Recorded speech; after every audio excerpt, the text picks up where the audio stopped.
stay inside and off the roads. Let's go straight to NBC News correspondent Liz Kreutz now with more. Liz, what else do we know? Lester, yeah, this is an actively evolving situation right now. And as you mentioned, we have learned that at least 22 people have been killed, dozens of people injured in this shooting, and law enforcement saying that the shooter went to 3 different locations. One of them, like you mentioned, a bowling alley. And we were looking at pictures of this bowling alley online. It looks like a place that families, children could be gathering at. We know that the ATF in Boston is now responding, and law enforcement have released this picture here of a gunman holding that firearm in dark pants, a brown shirt. They are asking people to take a look at this picture to help identify this suspect, because there is a manhunt underway right now. The gunman remains on the loose. The city of Lewiston and the surrounding areas have now issued a shelter-in-place order. They are telling people to stay inside their homes, to lock their doors. The governor of Maine says she is actively monitoring this and is telling people to heed that warning, to stay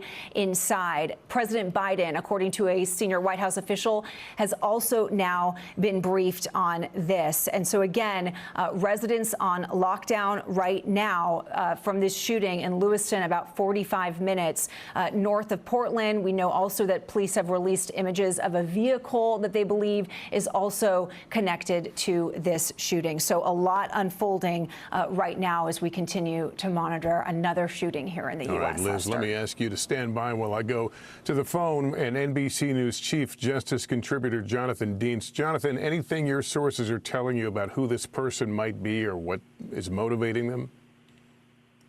They believe they have him identified, and they are actively seeking him and the vehicle they believe he is driving. We've been told that it may be a white Subaru, but that they have a pretty good idea who this suspect is.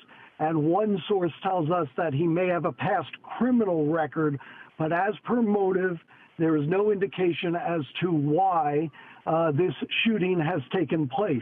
In the bulletins and briefings various law enforcement agencies have received, the death toll has ranged from a low of 16 to the more recent number of 22 that was put out by local police officials.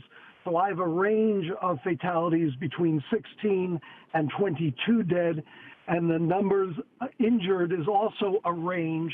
We've heard dozens, as few as 30, as many as 50, and that there may have been 2 or 3 locations, a bowling alley, a bar, and either a Walmart or Walmart distribution center. Again, this is in Lewiston, Maine. Bates College is nearby. A large Syrian immigrant population is in that city, and a former industrial city. But as for any sort of motive, obviously in the front of everyone's mind is this in any way connected to the tension in the Middle East? We have absolutely no indication of that at this time. Obviously, the number one focus now for law enforcement, federal and local, is to track that suspect, track that vehicle he's in to stop the shooting. But again, a range of victims, anywhere from 16 to, again, local police are saying it's as high as 22 now, with dozens injured, a range of injuries, 30 to 50 people wounded by this armed suspect with a long gun. Again, we are told from law enforcement they do have an identity on him, but they have not put that out publicly, so we'll wait for additional details before we name him. All right, Jonathan Dienst. Jonathan, thanks very much. That concludes this NBC News special report. We'll have much more ahead on our streaming network, NBC News Now, online at NBCnews.com, and tomorrow morning on Today. And if events warrant, we'll certainly pop right back on the air here this evening. I'm Lester Holt in New York. Thank you for watching, everyone. Good evening.